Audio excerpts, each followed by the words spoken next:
ಅವರ ಸದಸ್ಯತ್ವವನ್ನು ಅನರ್ಹಗೊಳಿಸ್ತದೆ. 29C ಏನು ಹೇಳ್ತದೆ ಅಂದರೆ, ಆಡಳಿತ ಮಂಡಳಿ ತೀರ್ಮಾನವಿಲ್ಲದೆ ಸಂಘಕ್ಕೆ ಇದೆಯನ್ನು ಆಡಳಿತ ಮಂಡಳಿ ತೀರ್ಮಾನ ಏಕಪಕ್ಷೀಯ ಸಂಘದಲ್ಲಿ ನಿರ್ಧಾರಗಳನ್ನು ಸಹಕಾರ ಸಂಘಗಳ ಕಾಯ್ದೆ 1959 ಕಲಂ 29C ಅಡಿಯಲ್ಲಿ ಅಧ್ಯಕ್ಷರನ್ನು ಅನರ್ಹಗೊಳಿಸಬಹುದು.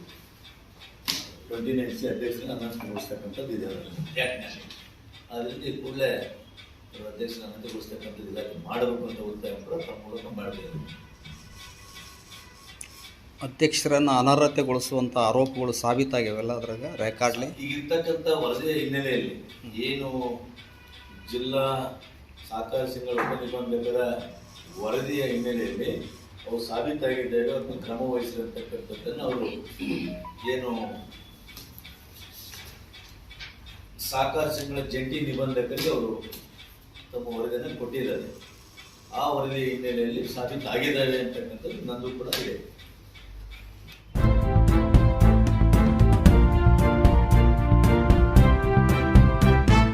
ಮತ್ತೆ ಗರಿಗೆದರಿದ ಕಿತ್ತೂರು ಚೆನ್ನಮ್ಮ ಬ್ಯಾಂಕ್ ಅವ್ಯವಹಾರ, ಹಾಲಿ ಅಧ್ಯಕ್ಷ ಪಿ ವಿಶ್ವನಾಥ್ ವಿರುದ್ಧದ ಆರೋಪಗಳ ಸಾಬೀತಿನ ಬಗ್ಗೆ ಪತ್ರಿಕಾಗೋಷ್ಠಿ. ವಿಜಯನಗರ ಜಿಲ್ಲೆ ಹೂವಿನಡಗಲಿ ಪಟ್ಟಣದ ಪ್ರವಾಸಿ ಮಂದಿರದಲ್ಲಿ ಬಿಡಿಸಿಸಿ ಬ್ಯಾಂಕ್ ನಿರ್ದೇಶಕರು ಹಾಲಿ ವಿವಿಧೋದ್ದೇಶ ಪ್ರಾಥಮಿಕ ಕೃಷಿ ಸಹಕಾರ ಸಂಘದ ನೂತನ ಸದಸ್ಯರಾಗಿ ನಿರ್ದೇಶಕರಾಗಿ ಆಯ್ಕೆಗೊಂಡಂತಹ ಐಗೋಳ್ ಚಿದಾನಂದ್ ವಕೀಲರು ಪತ್ರಿಕಾಗೋಷ್ಠಿಯನ್ನು ನಡೆಸಿದರು ಪ್ರವಾಸಿ ಮಂದಿರದಲ್ಲಿ. ಮತ್ತದೇ ಆರೋಪಗಳು, ಮತ್ತದೇ ಕೆಸರೆರಚಾಟ, ಮತ್ತೆ ಗರಿಗೆದರಿದೆ ಕಿತ್ತೂರು ಚೆನ್ನಮ್ಮ. ವಿಜಯನಗರ ಜಿಲ್ಲೆ ಹೂವಿನಡಗಲಿ ಪಟ್ಟಣದ ಕಿತ್ತೂರು ಚೆನ್ನಮ್ಮ ಬ್ಯಾಂಕ್ ಏನು ಒಂದು ಸಂಘ ಇದೆ, ಸಂಘದ ಅವ್ಯವಹಾರದ ಆರೋಪ. ಪತ್ರಿಕಾಗೋಷ್ಠಿ ಏನು ಮೊನ್ನೆ ತಾನೇ ಭಾನುವಾರ ನಡೀತು ಒಂದು ಚುನಾವಣೆ, ವಿವಿಧೋದ್ದೇಶ ಪ್ರಾಥಮಿಕ ಕೃಷಿ ಸಹಕಾರ ಸಂಘದ ಚುನಾವಣೆ. ಆ ಚುನಾವಣೆಯಲ್ಲಿ ಮತ್ತೆ ವರ್ಷಿ ವಿಜಯ್ ಕುಮಾರ್ ಉರ್ಫ್ ವಿಶ್ವನಾಥ್ ಚಿದಾನಂದ್ ವಕೀಲರವರ ಸ್ಪರ್ಧೆ ಏರ್ಪಟ್ಟಿತ್ತು. ವಿಜಯ್ ಕುಮಾರ್ ಅವರು ಕಾಂಗ್ರೆಸ್ ಬೆಂಬಲಿತ ಅಭ್ಯರ್ಥಿಯಾಗಿ ಸ್ಪರ್ಧೆ ಮಾಡಿದರೆ, ಸ್ವತಂತ್ರ ಅಭ್ಯರ್ಥಿಯಾಗಿ ಐಗೋಳ್ ಚಿದಾನಂದ್ ವಕೀಲರು ಸ್ಪರ್ಧೆ ಮಾಡಿದರು. ಚುನಾವಣೆ ಮುಗಿದೋಯ್ತು, ಫಲಿತಾಂಶ ಹೊರಗೆ ಬಂತು, ಇನ್ನೇನೋ ಕೆಸರೆರಚಾಟ ಮುಗಿತು, ಜಿದ್ದಾಜಿದ್ದಿ ಮುಗಿತು ಅಂತ ತಿಳ್ಕೊಂಡಿದ್ರು. ಆದರೆ ಮತ್ತೆ ಆರಂಭಗೊಂಡಿದೆ ಕೆಸರೆರಚಾಟ, ಆರೋಪ ಪ್ರತ್ಯಾರೋಪಗಳು. ಇಬ್ಬರು ಬದ್ಧ ವೈರಿಗಳೇನಲ್ಲ ಇವರು, ಆದರೂ ಕೂಡ ಸಾಂದರ್ಭಿಕವಾಗಿ ಹಣಾಹಣಿಯಾಗ್ತಾರೆ. ಏನು ಚಿದಾನಂದ ವಕೀಲರವರು ವಿವಿಧೋದ್ದೇಶ ಪ್ರಾಥಮಿಕ ಕೃಷಿ ಸಹಕಾರ ಸಂಘದ ಚುನಾವಣೆಗೆ ಸ್ಪರ್ಧಿಸಿದ್ರು. ಅವರನ್ನು ಸೋಲಿಸೋದಕ್ಕೆ ಎಲ್ಲ ತಂತ್ರ ಕುತಂತ್ರಗಳು ಕೂಡ ನಡೆದಿದ್ವು. ಆದರೆ ಮತದಾರರ ಒಲುಮೆಯಿಂದ ಜಯವನ್ನು ಗಳಿಸಿದ್ರು ಚಿದಾನಂದ ವಕೀಲರು. ಆದರೆ ಈಗೊಂದು ಗಾಳಿ ಸುದ್ದಿ, ಬಣ್ಣದ ಬಲೂನ್ನಂತೆ ರಕ್ಕೆ ಪುಕ್ಕಗಳನ್ನು ಕಟ್ಟಿಕೊಂಡು ಹರಿದಾಡ್ತಾ ಇದೆ. ಏನು ವಿಜಯಕುಮಾರ್ ತಂಡ 10 ಜನರ ತಂಡ ಗೆಲುವನ್ನು ಸಾಧಿಸಿದೆ. ಮತ್ತೆ ರಾಜೀನಾಮೆಯನ್ನು ನೀಡುವುದರ ಮೂಲಕ ಚುನಾವಣೆಯನ್ನು ನಡೆಸ್ತೀವಿ, ಚುನಾವಣೆ ಕಣಕ್ಕೆ ಸಿದ್ಧಗೊಳ್ತೀವಿ ಎನ್ನುವಂತಹ ಒಂದು ಗಾಳಿ ಸುದ್ದಿ ಹಬ್ಬಿದೆ. ಆ ಗಾಳಿ ಸುದ್ದಿ ಚಿದಾನಂದ್ ವಕೀಲರು ಪತ್ರಿಕಾಗೋಷ್ಠಿಯನ್ನು ಕರೆಯುವಂತೆ ಮಾಡ್ತಾ, ಯಾಕೆ ಬೆನ್ನು ಹತ್ತಿದ್ದಾರೆ ನನ್ನನ್ನು ಎನ್ನುವಂತಹದ್ದು ಚಿದಾನಂದ್ ವಕೀಲರವರನ್ನು ಕಾಡ್ತಾ ಇದೆಯಾ? ಚುನಾವಣೆ ನಡೀತು, ಹಣಾಹಣಿ ಹೋರಾಟ ನಡೀತು, ಪ್ರಜಾಪ್ರಭುತ್ವ ವ್ಯವಸ್ಥೆಯಲ್ಲಿ ಮತದಾರರ ತೀರ್ಪು ಕೂಡ ಹೊರಬಿತ್ತು. ಆದರೂ ಕೂಡ ನನ್ನ ವಿರುದ್ಧ ಆರೋಪಗಳನ್ನು ಮಾಡುವುದರ ಮೂಲಕ ಮತ್ತೆ 10 ಜನ ಏನು ಜನಾದೇಶದಿಂದ ಆಯ್ಕೆಗೊಂಡಂತಹ ಕಾಂಗ್ರೆಸ್ ಬೆಂಬಲಿತ ಅಭ್ಯರ್ಥಿಗಳು ರಾಜೀನಾಮೆಯನ್ನು ನೀಡುವುದರ ಮೂಲಕ ಮರು ಚುನಾವಣೆ ನಡಿಬೇಕು ಎನ್ನುವಂತಹ ಒಂದು ಹುನ್ನಾರ ವದಂತಿ ಇದೆ. ಆ ವದಂತಿ ಚಿದಾನಂದ ವಕೀಲರವರನ್ನು ಕೆರಳಿಸಿದೆ ಅಂತ ಅನಿಸ್ತಾ ಇದೆ. ಆ ಕಾರಣಕ್ಕಾಗಿಯೇ ಪತ್ರಿಕಾಗೋಷ್ಠಿ ನಡೆಸಿದ್ರು ಏನೋ ಗೊತ್ತಿಲ್ಲ. ವಿಜಯ್ ಕುಮಾರ್ ವಿರುದ್ಧ ಹರಿಹಾಯ್ದಿದ್ದಾರೆ. ಮತ್ತೆ ಚಿದಾನಂದ ವಕೀಲರು, BDCC ಬ್ಯಾಂಕ್ ನಿರ್ದೇಶಕರಾದಂತಹ ಚಿದಾನಂದ ವಕೀಲರವರು, ಏನಿದು ರಾಜಕಾರಣ, ಯಾಕೀಗಾಗ್ತಾ ಇದೆ?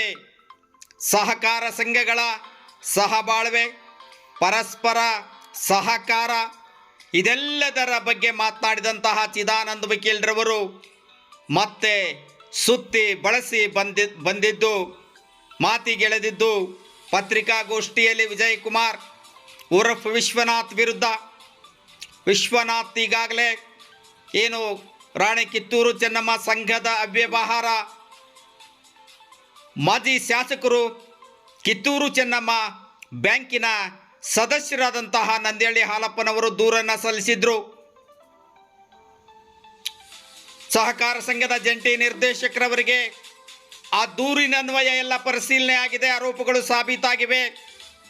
ಕೂಡಲೇ ಪಿ ವಿಜಯ್ ಕುಮಾರ್ ಉರ್ಫ್ ವಿಶ್ವನಾಥ್ ಇವರನ್ನು ಏನು ಚೆನ್ನಮ್ಮ ಸಹಕಾರ ಸಂಘದ ಅಧ್ಯಕ್ಷರಾಗಿದ್ದಾರೆ ವಿಶ್ವನಾಥ್ ಅವರ ಸದಸ್ಯತ್ವವನ್ನು ಅನರ್ಹಗೊಳಿಸಬೇಕು ಎನ್ನುವಂತಹ ಒತ್ತಾಯವನ್ನು ಮಾಡಿದರು ಪತ್ರಿಕಾಗೋಷ್ಠಿಯಲ್ಲಿ. ಚಿದಾನಂದ ವಕೀಲರವರು ಬನ್ನಿ ಮಾತನಾಡಿದ್ದಾರೆ, ಕೇಳೋಣ. ನಮ್ಮ ಬಳ್ಳಾರಿ ಜಿಲ್ಲಾ ಕೇಂದ್ರ ಸಹಕಾರ ಬ್ಯಾಂಕಿನ ನಿರ್ದೇಶಕ ನಾನಾಗಿರೋದ್ರಿಂದ ನಮ್ಮ ಸಂಸ್ಥೆಯಲ್ಲಿ ಪಟ್ಟಣ ಸಹಕಾರಿ ಸಮಿತಿಗಳು ಕೂಡ ಅದರ ವ್ಯಾಪ್ತಿಗೆ ಬಂದು ನಿರ್ದೇಶಕರು ಕೂಡ ಇವತ್ತು ಆಯ್ಕೆಯಾಗಿದ್ದಾನೆ. ಆದರೆ ಇವತ್ತು ನಾನು ಈ ಸಂದರ್ಭದಲ್ಲಿ ಕಿತ್ತೂರಾಣಿ ಚೆನ್ನಮ್ಮ ಬ್ಯಾಂಕ್ ಕೂಡ ಅದರ ಮೇಲೆ ಹಲವಾರು ಆರೋಪಗಳು ಆಗಿದ್ದಾವೆ ಮತ್ತು ಈಗಾಗಲೇ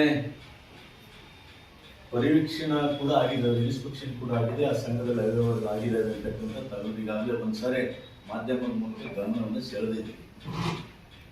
ಇವತ್ತೇನು ಸಹಕಾರ ಸಂಸ್ಥೆಗಳು ಜನರ ಪರವಾಗಿರಬೇಕಾಗಿರೋದಕ್ಕೆ ಅಲ್ಲಿರ್ತಕ್ಕಂಥ ಆಡಳಿತ ಮಂಡಳಿ ಕ್ರಿಯಾಶೀಲ ಮತ್ತು ಪ್ರಾಮಾಣಿಕವಾದಂಥ ಕೆಲಸವನ್ನು ಮಾಡಬೇಕಾಗ್ತದೆ. ಯಾಕಂದರೆ ಎಲ್ಲ ಸಹಕಾರಿ ಸಂಸ್ಥೆಗಳಲ್ಲಿ ಸಾರ್ವಜನಿಕರ ದುಡ್ಡು ಇರ್ತದೆ. ನಮ್ಗೆ ಯಾವುದೇ ದುಡ್ಡು ಪ್ರಿಂಟ್ ಮಾಡ್ತಕ್ಕಂಥ ಮಿಷಿನ್ ಇರೋದಿಲ್ಲ, ಸರ್ಕಾರ ಅವ್ರ ವ್ಯವಸ್ಥೆನ ಮಾಡಿರೋದು. ಸಾರ್ವಜನಿಕರ ದುಡ್ಡನ್ನು ತೆಗೆದುಕೊಂಡು ಅವರ ದುಡ್ಡಿನ ಅಡಿಯಲ್ಲಿ ಅದನ್ನು ವ್ಯಾವಹಾರಿಕವಾಗಿ ಬಳಸ್ತಕ್ಕಂಥದ್ದು ಆಗಿದೆ. ಅದರಿಂದ ಮೊನ್ನೆ ನಾನು ನೋಡಿದೆ ಪೇಪರ್ನಲ್ಲಿ ಮತ್ತು ಹಲವಾರು ಜನರು ಹೇಳಿದರು. ಈಗಾಗಲೇ ಅದನ್ನು ಪರಿವೀಕ್ಷಣೆ ಮಾಡಿ ಅದರ ಮೇಲೆ ಕ್ರಮ ವಹಿಸಬೇಕು ಅಂತಕ್ಕಂಥದ್ದನ್ನು ಕೂಡ ಮಾನ್ಯ ಸಹಕಾರಿ ಸಂಘದ ನಿಬಂಧಕರು ಕಳಿಸಿದ್ದಾರೆ.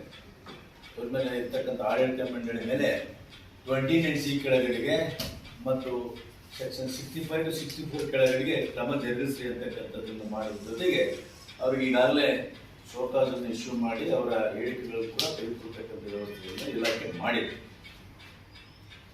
ಈ ರೀತಿಯ ಅವ್ಯವಹಾರಗಳ ಹಗರಣ ಆದರೆ ಜನರು ನಮ್ಮ ಮೇಲೆ ವಿಶ್ವಾಸವನ್ನು ನಾವು ಕಳ್ಕೊಳ್ತೇವೆ. ಜನರು ನಮ್ಮ ಮೇಲೆ ವಿಶ್ವಾಸವನ್ನು ಹೊಂದೋದಿಲ್ಲ.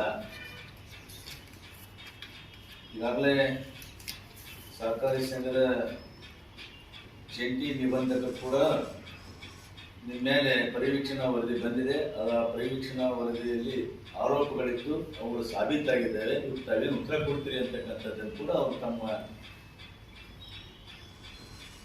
ನಂದಿಹಳ್ಳಿ ಹಾಲಪ್ಪನವರು ಮಾಜಿ ಶಾಸಕರು ಅವರೊಂದು ಅರ್ಜಿ ಕೊಟ್ಟರು. ಇದರ ಮೇಲೆ ನಂದಿಹಳ್ಳಿ ಹಾಲಪ್ಪನವರು ಕೊಟ್ಟಿರ್ತಕ್ಕಂಥ ಏನು ವರದಿ ಇದೆ ಅದರ ಮೇಲೆ ಅವ್ರು ಕೊಟ್ಟಿರ್ತಕ್ಕಂಥ ಅರ್ಜಿಯ ಹಿನ್ನೆಲೆಯಲ್ಲಿ ಅವ್ರಿಗೆ ಪರಿವೀಕ್ಷಣಾ ವರದಿಯನ್ನು ಜಿಲ್ಲಾ ಸಹಕಾರಿ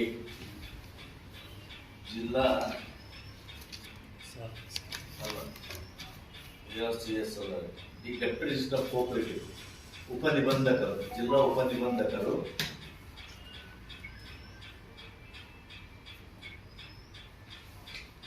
ಉಪನಿಬಂಧಕರು ಸಂಘದ ಕಾಯ್ದೆ 1959 ಕಲಂ 65 ಅಡಿಯಲ್ಲಿ ಶಾಸನಬದ್ಧವಾದಂಥ ಪರಿವೀಕ್ಷಣೆಯನ್ನು ಜರುಗಿಸಿ ಪರಿವೀಕ್ಷಣಾ ವರದಿಯನ್ನು ಕೂಡ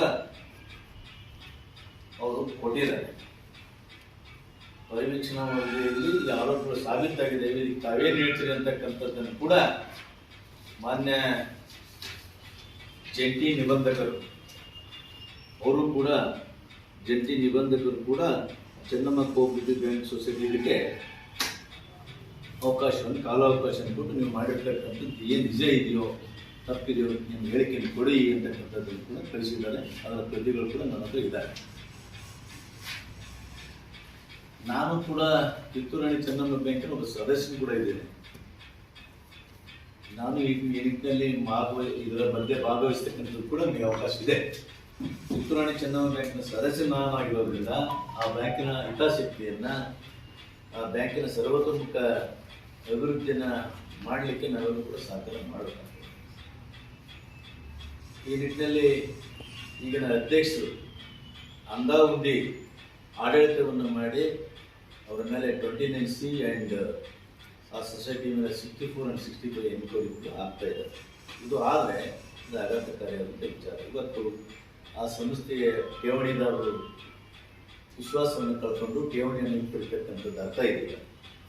ತಾವು ಕೂಡ ಈ ಪಟ್ಟಣದಲ್ಲಿ ತಾವು ಅದರ ಒಂದು ಭಾಗವಾಗಿದ್ದೀರಿ, ವರದಿಗಳ ತಾವು ಮಾಧ್ಯಮದ ಗೆಳೆಯರು ಕೂಡ ಅದನ್ನು ಕೂಡ ಗಮನಿಸ್ತಾ ಇದ್ದೀರಿ. ಆ ರೀತಿ ಆಗಬಾರ್ದು. ಸಹಕಾರ ಸಂಸ್ಥೆಗಳು ಪ್ರಬಲ ಆಗಬೇಕಾದ್ರೆ ಸಾರ್ವಜನಿಕರ ವಿಶ್ವಾಸವನ್ನು ಗಳಿಸ್ತಕ್ಕಂಥದ್ದು ಆಗಬೇಕು. ಈ ಕೂಡಲೇ ಎಚ್ಚೆತ್ತುಕೊಂಡು ಅಲ್ಲಿನ ಆಡಳಿತ ಮಂಡಳಿ ಕೂಡ ಸರಿಯಾಗಿ ಕ್ರಮ ವಹಿಸಬೇಕು ಅನ್ನುವಂಥದ್ದನ್ನು ಈ ಸಂದರ್ಭದಲ್ಲಿ ನಮ್ಮ ಮೂಲಕ ವಿನಂತಿ ಮಾಡ್ತೀನಿ.